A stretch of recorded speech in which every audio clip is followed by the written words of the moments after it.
শুভ সন্ধ্যা।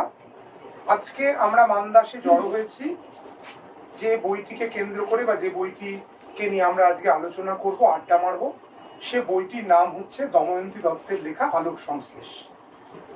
এই বইটি আজকে আনুষ্ঠানিক প্রকাশ বলাটা আমি জানি না কতটা ঠিক হবে, তার কারণ এই বইটি প্রকাশিত হয়েছে কলকাতা বইমেলার ঠিক আগে বা মুখে, বলা যেতে পারে কলকাতা বইমেলাতেই প্রকাশিত হয়েছে। এই বই মুখ দেখেছে কলকাতা বইমেলার সময়, এবং আমাদের বলতে কোনো দ্বিধা নেই, কলকাতা বইমেলায় এই বই যথেষ্ট পাঠকপ্রিয় হয়েছে।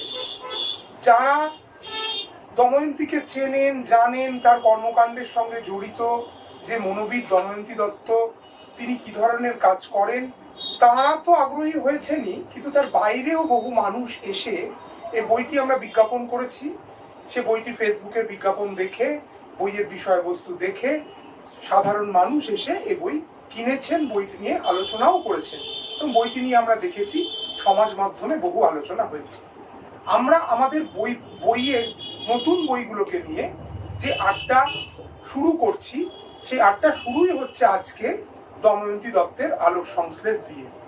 এবং এই যে আড্ডা, এই আড্ডাটাকে আমরা বলছি মান্দাসে বই কথা। তো আজকে মান্দাসে বই কথার প্রথম দিন, এবং এই বইটি নিয়ে আলোচনা করবেন মূলত ডক্টর চয়নিকা ঘোষ, বিখ্যাত মনোবিদ। আমি প্রথমে দময়ন্তী এবং চয়নিকাদি দুজনকে এখানে ডেকে নিচ্ছি। আমরা এই অবসরে একবার একটা আনুষ্ঠানিক প্রকাশ করে নিতে পারি বইটি। তো আনুষ্ঠানিকভাবে মান্দাসে আজকের সন্ধ্যায় প্রকাশিত হলো দময়ন্তী দত্তের লেখা আলোক সংশ্লেষ।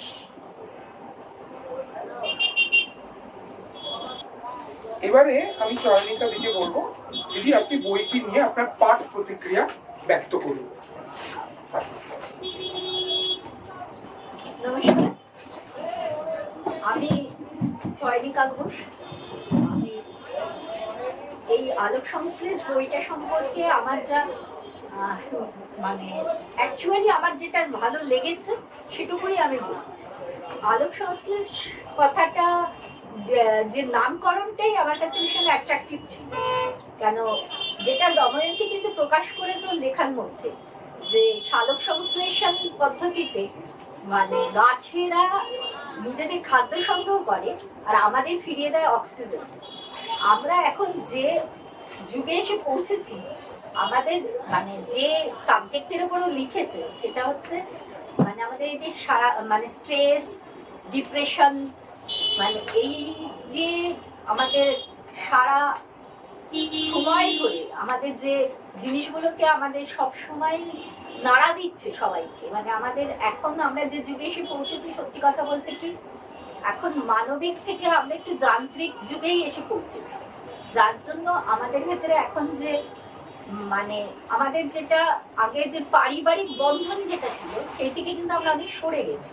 সেজন্য কিন্তু আগে যে সমস্যাগুলো আমরা পরিবারের মধ্যেই অনেক সময় সমাধান খুঁজে পেতাম, সেই সমাধানটা কিন্তু এখন আর পাই না।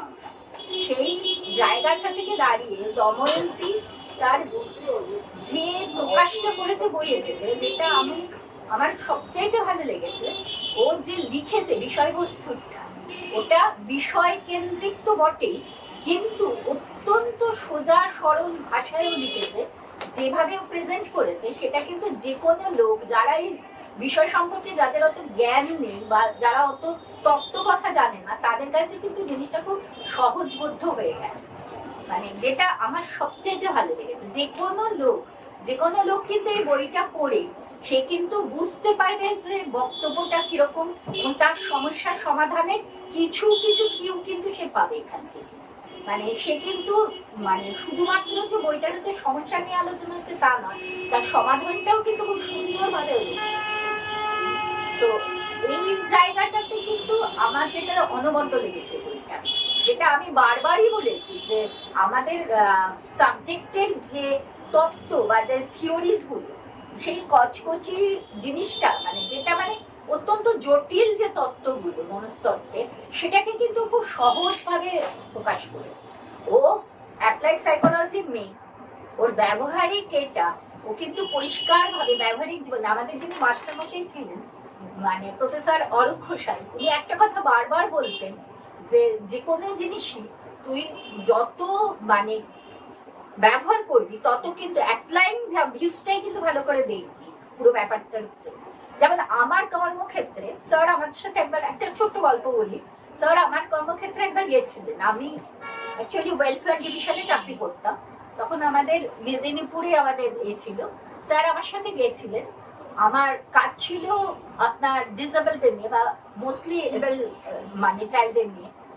তো সেখানে গিয়ে আমাদের কিছু অকুপেশনাল থেরাপি, আমরা তো অনেক রিমোট গ্রামে কাজ করেছি, সেখানে অত কিছু পাওয়া যেত না। তো সেখানে ওই অকুপেশনাল থেরাপির এতে মানে মুসুরির ডাল এর সাথে কিছু মুগের ডাল মিশিয়ে থাকে, মটর ডাল মিশিয়ে দিয়ে সেগুলোকে করে কিছু মানে ফাইন মোটরস ডেভেলপমেন্টের জন্য ওগুলো করা হতো।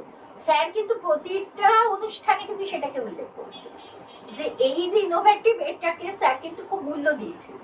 যে জিনিসটা কিন্তু সত্যি কথা বলতে কি দময়ন্তী স্যারের কাছ থেকে কিন্তু মানে ও সুযোগ্য মানে কি বলি শিষ্যা হিসেবে কিন্তু সেটাকেও অ্যাকোয়ার করেছে। যেটা আমি বলতে মানে এখানে আমার বলতে এতটুকু আমার বাড়ছে না, কিন্তু আমার প্রতিটা পদক্ষেপে করতে করতে কিন্তু সেটা মনে হয়েছে।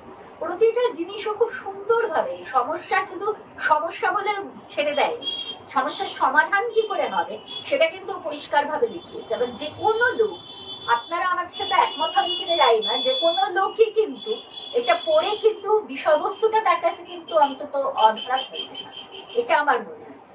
এবার আর কেউ কিছু বললে বলতে মানে আমার তো মনে হচ্ছে এটাই, অনেকে আরো কিছু বললে মানে বলাটা অনেক বেশি হবে। আপনি কিছু বলুন না, মানে ইন্টারেক্টিভেতে অনেক বেশি ভালো হয়। জানি না আমি মানে কতটা প্রকাশ করতে পারলাম। নমস্কার, আমি সোনালী, পেশায় একজন স্থপতি। আর দময়ন্তী আমার ভগিনী সম, অত্যন্ত প্রিয় ভগিনী সম। সব থেকে বড় কথা হচ্ছে এই বইটা মানে যারা ওকে চেনেন তারা জানেন ওর একটা স্বভাব সিদ্ধ রসবোধ আছে। এই লেখাটা পড়তে গিয়ে আমার প্রথম মানে প্রত্যেকটা ছত্রে মনে হয়েছে যে ওইটা খুব কঠিন বিষয়কে খুব খেলার ছলে লিখেছে। মানে আমার সঙ্গে মনস্তত্ত্বের দূর দূরান্ত অব্দি সম্পর্ক নেই। অবশ্য আমি নিজে একজন একটুখানি মনোরোগে ভোগা মানুষ, মাঝে মাঝে আমার কর্মক্ষেত্রের জন্য, আর সেখানেও আর কি দময়ন্তী রোজ রোজ আমাকে হেল্প করে থাকে। তো এই লেখাগুলো পড়তে গিয়ে আর ও যে এক্সাম্পলস গুলো দিয়েছে সেগুলো যে আমার মতো লেম্যানের পক্ষেও বোঝা খুব সোজা হয়েছে। আর সব থেকে বড় কথা হচ্ছে তো খুব কঠিন ব্যাপার, মানে অন্য শরীরের অন্য রোগগুলো যত সহজে আমরা মেনে নিই, মনের রোগটাকে তো অত সহজে অ্যাড্রেস করি না। তো যদি সেটাকে অ্যাড্রেস করা হয় তাহলে সেটাকে কিভাবে সলভ করা যায় সেটা খুব সোজাভাবে লিখেছে। মানে আমার বোঝাতে যখন অসুবিধা হয়নি, আমি ধরে নিতে পারি যারা ওর সাবজেক্টের তারা তো বুঝতে পারছেন, তারা বরং বুঝতে পারছেন যে ও কতটা খেটে বা কতটা বিশদে গিয়ে বিশ্লেষণ করেছে। আমার মতো যারা কিছুই বোঝে না তাদের কাছে বোঝা সহজ হয়েছে। তো মানে আমি অ্যাকচুয়ালি গোগ্রাসে বইটা পড়েছি। আমি ট্রাভেল করছিলাম, আমি মানে এমন অবস্থা হয়েছে ফ্লাইটে লোকজন উঠে যাচ্ছে যখন, আমি তখন ওই সময়টুকুও নিচ্ছিলাম আর কি, একটু যদি পরে ফেলতে পারি খানিকটা, ওই লোকজন একটুখানি ভিড়টা কমিয়ে নিক তারপর আমি লাগেজটা নিয়ে নামবো। তো এইভাবে পড়েছি আমি, মোটামুটি স্ট্রেট এই ঘন্টা 5:30-6 নামিয়ে দিয়েছি পুরো বইটা। মানে এতটাই মনোজ্ঞ আর কি। মানে পড়ে আমার বেশ ভালো লেগেছে, আমি আবার দ্বিতীয়বার পড়ে ফেলেছি। এখন আর আমি দেখাতে পারছি না বইটা ব্যাগে ভরে ফেলেছি। আমি আমার মাঝে মাঝে আমার কিছু কিছু জায়গা এত ভালো লেগেছে সেগুলো আবার পেন্সিল দিয়ে আন্ডারলাইন করেছি যে বা এই জায়গাটাতে এভাবে বলা যেত। মানে আমার মতো যারা একেবারে ওর পেশার সঙ্গে আশেপাশেও যায় না তাদের ভালো লেগেছে। মানে চয়নিকা যেটা বললেন সেটা তো ওনার সাবজেক্টের দিক থেকে, উনি তো বুঝতে পারছেন যে ওর এর পেছনে কত খাটনি, ও এটা নিয়ে কত বিশদে গেছে ভিতরে। আমি তো সেগুলো কিছু বুঝতে পারছি না, কিন্তু আমার জনসাধারণ বুঝতে পারবে, এটা সবাই বুঝতে পারবে না। আমার সঙ্গে তো সাইকোলজির কোনো সম্পর্ক নেই, বুঝিয়েছে জিনিস ঠিক তাই ঠিক তাই। আমার কাছে এটা ভীষণ মানে খুব পছন্দের একটা জায়গা হয়েছে। মানে আমি ওকে বহুবার বলে থাকি আর কি, আরো লেখ। তো এইটা বোধহয় একটা নতুন শুরু। আমি চাইবো আর একটু সামনের বছর এরকম আর একটা মিট এন্ড গ্রিটে আমি আবার আসতে চাই। আরেকটা জিনিস যেটা মনে হচ্ছে যে কারোর যদি ব্যক্তিগত জীবনে কিছু সমস্যা হয়, অনেক সময় হয় না একটা বই পড়লে তার থেকে আমরা কিছু পাই আর কি, মানে রিলিফ পাই। এই বইতে কিন্তু সেই উপাদানটা একদম আছে। একদম। সেটা কিন্তু আর ও দেখিয়েছে তো, ও বিভিন্ন রকম পদ্ধতিও দেখিয়ে দিয়েছে, যে পদ্ধতিটাকে আমরা ব্যবহার করলে আমরা সেই জায়গা থেকে অতিক্রম করতে পারবো, সেই সমস্যাটাকে আমরা মানে সমস্যা থেকে বেরিয়ে আসতে পারবো। এটাও কিন্তু এই বইয়ের একটা বিশেষত্ব। হ্যাঁ, শুধু সমস্যা নিয়ে সমাধান। আলোচনা করেনি ও, কিন্তু সমাধানটাও খুব সুন্দর করে দিয়েছে। বৌদিও কিছু বলুন। বৌদি প্লিজ। নমস্কার সবাইকে, শুভ সন্ধ্যা। আমার আগে যারা বললেন তারা পুরোপুরি ব্যাপারটাকে বললেন। আমার যেটা বক্তব্য, আমাদের আগে যেটা ছিল না, বাচ্চারাও যদি কোনো দোষ করে বা বড়রাও যদি কোনো দোষ করে থাকে, আমরা চট করে বাইরে আসি না সেগুলো নিয়ে। কেন আসি না? এই পাগল পাগল শব্দটার মধ্যে কিন্তু আমার হাজবেন্ড বলতো, আমি শুনেছি যে পাগল বলে কোনো টার্ম নেই। এবার যে প্রবলেমগুলো আছে সেইগুলোকে আগেকার দিনে আমাদের মা জেঠিমারা কিন্তু সেগুলোকে বাইরে প্রকাশ করতো না। যদি বিয়ে না হয়, যদি চাকরি না পায়, কতগুলো তো ছিল। কিন্তু এখন এগুলো অ্যাওয়ারনেসটা অনেক বেশি বেড়ে গেছে আমাদের। তার কারণ এরা, এই সাবজেক্টটা এখন দিন দিন প্রচুরভাবে ব্যাপ্তি, সারা পৃথিবীতে ব্যাপ্তি হচ্ছে। এবং এদের সাবজেক্ট আগে যেটা ছিল, আমরা সাইকোলজি এরকম একটা ব্যাপার ছিল, কিন্তু এখন যেটা দেখা যাচ্ছে প্রত্যেক ঘরে ঘরে এটা দরকার। না, ও যে বইটা লিখেছে সেই বইটা ক খ গ ঘ নানান রকম এক্সাম্পল দিয়ে লিখেছে। এবং ওই বইটাতে আমি যেটা দেখলাম, একটা বাচ্চা তারও ডিপ্রেশন হতে পারে, কেন আমরা বুঝতে পারছি না। আমাদের মতন বুড়িদের একাকিত্ব একটা বিরাট যন্ত্রণার কারণ, সেটাও একটা আছে। কিন্তু ও যেভাবে, ও তো একজন অ্যানালিস্ট, ও যেভাবে এটাকে বিশ্লেষণ করেছে না, সেখানে আর এখন আমরা ওই ভয়টা পাবো না। আমরা ওদের কাছে যাব, আমিও যাব, আমার নাতি যাবে, এবং তাদের বাবা মারাও যাবে। এই জিনিসটা এত সহজভাবে ও লিখে গেছে এবং তার সঙ্গে সঙ্গে প্রত্যেকটাকে অ্যানালিসিস করেছে। আমি ও কি বলতে চেয়েছে অত বুঝিনি, আমি আমার মতন করে বুঝেছি যে প্রত্যেকটারই প্রবলেমের সলিউশন আছে। আগে যেটা বলতো যে এই পাগলি রে, ওর বিয়ে হবে না, ওরা কিন্তু সেটাকে দেখিয়েছে না। এই যে আমরা আগে বুঝতেই পারতাম না, অ্যাংজাইটি, ডিপ্রেশন, টেনশন, প্রেশার, এই বাচ্চা স্কুলে ভালো রেজাল্ট করলো না, মার খেলো।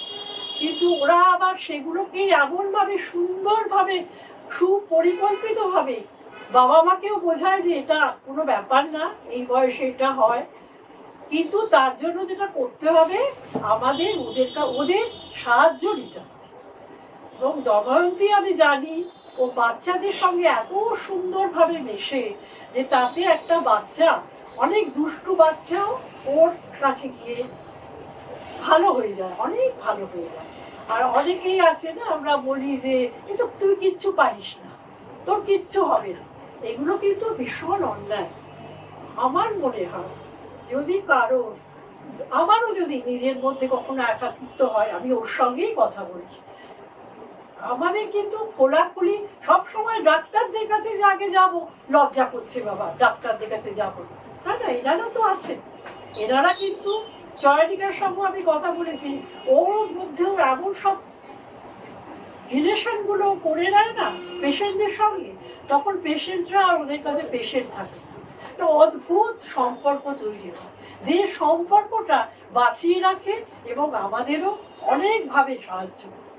আমার মনে হয় যে ওর বইটা সবাই পড়ুক, এটা আমার একটা বিরাট।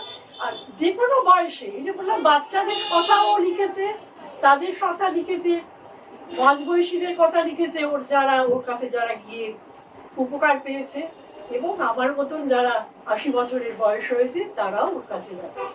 কাজে কাজে ওর এই বইটা তো ব্যাপ্তি হবেই, সেটা বটেই, এবং ওর সাবজেক্টটাকে যে ও কোথায় তুলে দিয়েছে সেটা আমি বেশ ভালো। যাই হোক, সবাইকেই অনেক ধন্যবাদ জানাই। এবার আমি দময়ন্তীকে ডেকে নেবই আলোক সংশ্লেষ থেকে। ও কিছু নির্বাচিত অংশ, ওর ভালো লাগা অংশ, সেগুলো আমাদেরকে একটু পাঠ করে শোনাবে। নমস্কার, আমি দময়ন্তী।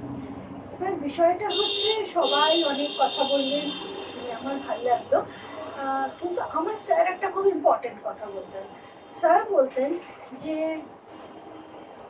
এমন হবে যে খুব আনন্দের কথা, খুব ভালো ভালো কথা শুনেই বিগলিত হয়ে পড়ো না, খুব খারাপ কথা বলছে তোমার নামে শুনেই একেবারে রাগে অন্ধ হয়ে যাও না। তো সবসময় যে পারি এই কথা বলবো না, কিন্তু এটা মানার চেষ্টা করি। এত ভালো ভালো কথায় আমার 7th হেভেনে উড়ে পড়ির মতন নাচা উচিত, আমি নাচছি না। তারও একটা কারণ রয়েছে যে যা বলেছি, যা লিখেছি বইটার মধ্যে, সেটা কিন্তু যারা অ্যাপ্লাইড ডিপার্টমেন্টে প্রফেসর অরূপ ঘোষালের কাছে ক্লাস করেছে তাদের মনে হবে বাবা স্যারের কথা লিখেছে, স্যারের কথা বলেছে। কারণ স্যারের ইম্প্যাক্টটা এতটাই সুদূর প্রসারী। 2016 সালে স্যার চলে গেছেন, কিন্তু থেকে যাবেন, এইভাবেই থেকে যাবেন, বোধের মধ্যে, চিন্তায়, লেখায় স্যার থেকে যাবেন। তো যা লিখেছি, যেটা লিখেছি, পুরোটাই ওনার সেই ইম্প্যাক্টের জন্য হয়েছে। তার কারণ হচ্ছে স্যার সবসময় বলতেন অ্যাপ্লাইডে পড়ছিস তো থিওরির অ্যাপ্লিকেশন ভাব। আবার অ্যাপ্লিকেশন ভাবতে গিয়ে এমন কিছু সাংঘাতিক একটা শক্ত অ্যাপ্লিকেশন ভাবিস না যেটা সাধারণ মানুষ বুঝতে পারবে না। সাধারণ মানুষ বুঝতে পারবে থিওরির প্রপার একটা অ্যাপ্লিকেশন ভাববে। আমি সেই চেষ্টাটা করেছি। স্যার থাকলে কি বলতেন সেটা জানা হলো না। ভালো বললে একমাত্র এই ভদ্রলোক যদি ভালো বলতেন তাহলে আমার উড়ে পাখা লাগিয়ে নাচার মতন পরিস্থিতি তৈরি হতো।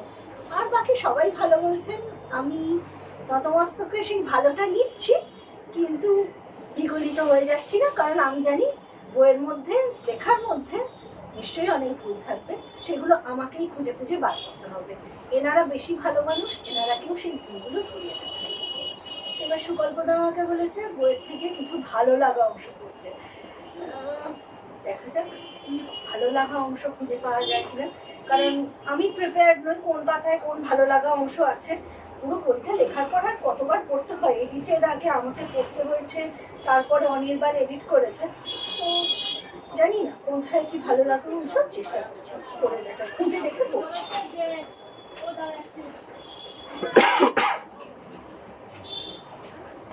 আচ্ছা, স্ট্রেস নিয়ে একটু কথা বলি। স্ট্রেস জিনিসটা আমরা সবাই ভাবি খুব একটা ক্লান্তিকর কিছু, ভীষণ টায়ারিং কিছু, সমস্ত খারাপ জিনিস থেকে স্ট্রেস হয়। সেরকম এক্সাম্পল আমরা সবসময় নিজেদের মধ্যেও দেখি, চারপাশেও দেখি।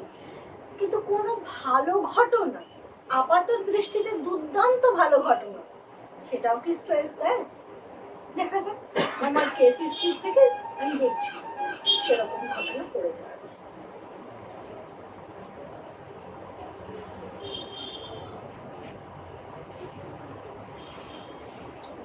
এই বিএড করাটাই আমার ভুল হয়েছে জানেন তো। সামনে বসে সদ্য কুড়ি মাস কয়েক হলো বিয়ে হয়েছে, সাজ পোশাকে এখনো তার ছাপ স্পষ্ট। কেন বলছেন এই কথা? বিয়ে কি আপনার অমতে হয়েছে? আরে না না, বিয়ে এত তাড়াতাড়ি তো আমার জোড়াজোড়িতেই হয়েছে। আমাদের জানেন তো লাভ ম্যারেজ। বাড়িতে সবাই বলেছিল কলেজটা অন্তত পাশ করে যাই তারপর হবে। আমি তো সেকেন্ড ইয়ারে উঠে বিয়ে বিয়ে করে চাপ দিলাম। তাহলে কোথায় সমস্যা হচ্ছে সেটা বলুন। পুরোটাই সমস্যা। জানেন, আগে ভেবেছিলাম বিয়ে করব, কিছুক্ষণ চুপ, তারপর খেই হারিয়ে আবার শুরু। আমাদের তো ডেস্টিনেশন ম্যারেজ হয়েছে জানেন তো। তো যাই হোক, ভেবেছিলাম অনেক ছবি উঠবে, প্রচুর ফটোশুট হবে, অনেক গিফট পাবো, দারুণ মাস্তি হবে। হলোও তাই। এরপর হানিমুনও সেরে এলাম, সেসব পুরো ঠিক। তারপর ভেবেছিলাম ফিরে এসেও ঘুরে বেড়াবো এদিক সেদিক, সেসব তো কিছু হলোই না। উল্টে আমার শাশুড়ি বলেছে কাজে হাত লাগাতে। যেখানে আমি কলেজ থাকলে 9টায় উঠতাম আর ছুটির দিন 12টায়, সেখানে আমার 7টায় উঠে রোজ সারা বাড়ির জন্য চা করতে হয়। তাছাড়া এই বাড়িতে খুব পুজো হয়, শাশুড়ি বড় জায়ের সঙ্গে আমাকেও রোজ পুজোর কাজ করতে হয়। তার মধ্যে আমার বরের ঠাকুমা এখনো বেঁচে, তিনি রোজ 4 বার করে কবে গুড নিউজ দেবো, কবে গুড নিউজ দেবো জানতে চান। এইসব মিলিয়ে না পুরো ঘেঁটে গেছি, কিচ্ছু ভাল লাগে না, রাগ হয় খুব, বিরক্ত লাগে সারা। এটাও স্ট্রেস। ভেবেছিল বিয়ে করে ভারী আনন্দ হবে, সুখের দিন যাপন করবে, যেরকমটা আমরা সিনেমা সিরিয়ালে দেখি, আগে বিয়ে করেছে সবাই উঠছে। হলো তো না। ঠিক আছে, আর একটা এরকম ঘটনা বলি, রাতের পর রাত না ঘুমিয়ে থেকেছেন কখনো? বিশ্বাস করুন তখন আর এসব না ভালো লাগে না। মা হয়েছি বলে কি সব দায়িত্ব আমার? রোজ রাতে যখন জাগতে হয়, বর কিন্তু ঘুমোয়। এই বাচ্চাটা হওয়ার আগে অথচ সবাই আমার কি খেয়াল রাখতো, কখন খাচ্ছি কখন ঘুমোচ্ছি, আমার কি খাতির যত্ন তখন ভাবতেই পারবেন না। আর এখন সবাই শুধু বাচ্চাটাকে নিয়েই ভাবে, আমার ইচ্ছে অনিচ্ছে পছন্দ অপছন্দ নিয়ে কেউ মাথায় ঘামায় না। যেন আমি একটা মেশিন। বাচ্চা দেওয়াটা আমার কাজ ছিল, দিয়ে দিয়েছি, ব্যাস আমার কাজ শেষ। আর চেহারাটা দেখেছেন কিরকম বিভৎস মোটা হয়ে গেছি, না ঘুমিয়ে ঘুমিয়ে চোখের তলায় কালি পড়েছে, স্কিন খসখসে হয়ে গেছে। মধ্য 30 কিছুটা আনমনা তখন, চুপ করে শূন্য দৃষ্টিতে দেয়ালের দিকে তাকিয়ে গালে হাত ঘষছেন। কয়েক মুহূর্ত থেমে বললেন, বাচ্চাটার জন্য খারাপ লাগে মাঝে মাঝে জানেন, আমি ওকে ঠিক ভালোবাসতে পারিনি এখনো, অথচ আমারই তো বাচ্চা, হিসেব মতো আমার খুব ভালোবাসা উচিত ওকে, তাই না? কিন্তু আমার কিছু ভালো লাগে না, মনে হয় কত জন্ম যেন ঘুমোই না আমি, রাগ হয়, বিরক্ত লাগে। আচ্ছা, এই যে আমি ওকে ভালোবাসতে পারিনি এখনো, আমি কি ক্রিমিনাল? এটাও একটা খুব ভালো ঘটনার পর কি ধরনের স্ট্রেস হয় তার উদাহরণ। এবার যেটা আমি বলবো সেটা হচ্ছে একটি শিশু 5 বছর বয়স, তার কি স্ট্রেস হয় না? আমরা বলি না না, 5 বছরে আবার কি বোঝে, ওদের ওসব হয় হয় হয় যে তার একটা উদাহরণ দিই।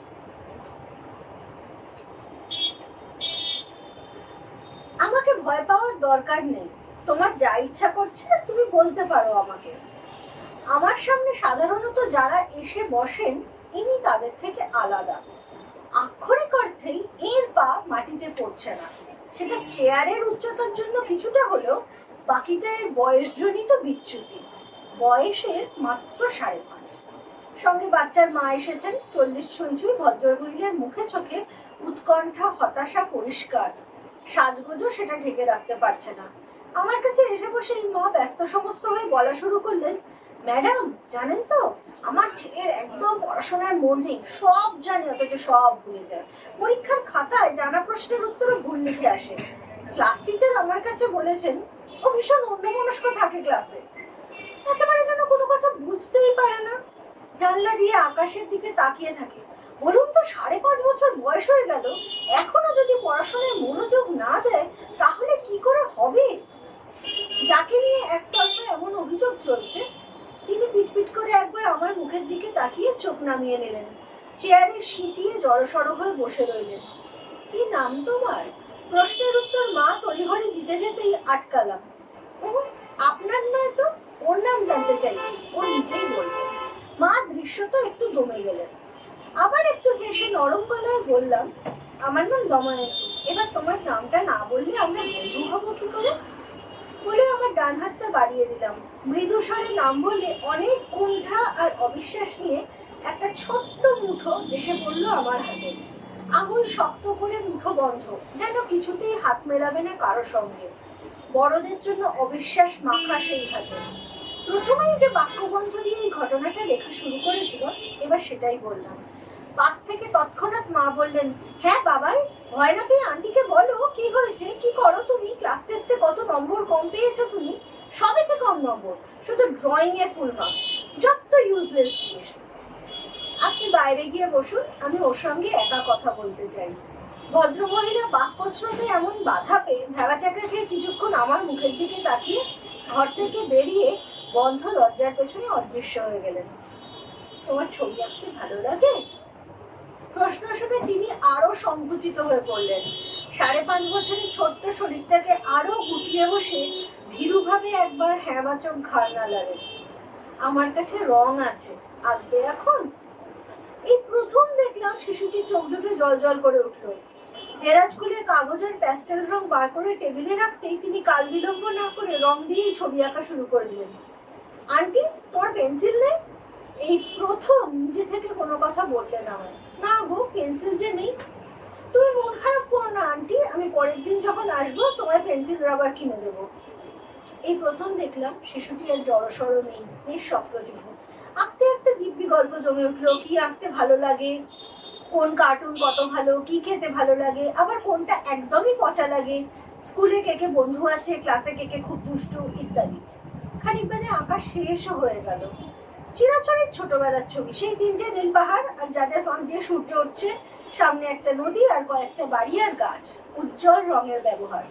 ছবিটা আমার হাতে দিয়ে নিজে থেকেই এবার তিনি আমার টেবিলে রাখা দুটো হাত শক্ত করে ধরে ফেললেন। আন্টি, আমার পড়তে ভালো লাগে না। কেন বলো তো? মা আমায় খেলতে দেয় না, ছবি আঁকতে দেয় না, খালি পড়া করায়, সারাদিন পড়ায় জানো আন্টি, আমার কার্টুনও দেখতে দেয় না।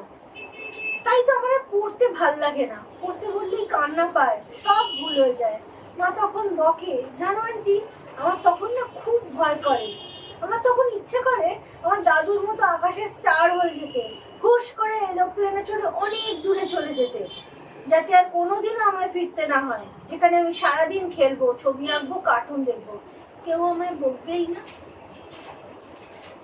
এই কেসেসগুলো যখন দেখি তখন আমার মনে হয় বাচ্চার থেকে বাচ্চার বাড়ির লোকের অনেক বেশি থেরাপি, কাউন্সেলিং সেটা দরকার। মানে ইঁদুর দৌড়ে বাচ্চাকে নামিয়ে দিয়েই তো হলো না, মানে কেন নামাচ্ছি, কিসের জন্য নামাচ্ছি, বাচ্চাটা আমার থেকে কতটা দূরে চলে যাচ্ছে, বাচ্চার বাঁচার ইচ্ছেটা আমি শেষ করে দিচ্ছি, সেই বোধটাই চলে ফেলে।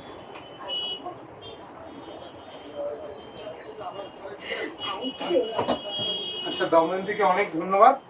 আজকে আমাদের এই আনুষ্ঠানিকভাবে এই মানে বই নিয়ে এই আমাদের বই কথা আজকে এখানেই আমরা শেষ করছি। সবাইকে আচ্ছা, একটা কথা আছে, ওর সঙ্গে আমার তো একদম দেখা হয় না, ও তো পাহাড়ে পাহাড়ে ঘুরে বেড়ায়, হ্যাঁ। একদমই আসে না, এই কি ডাকছে যাবো, ডাকছে যাবো। ডাকছে, এটা ছোট্ট ওর জন্য একটা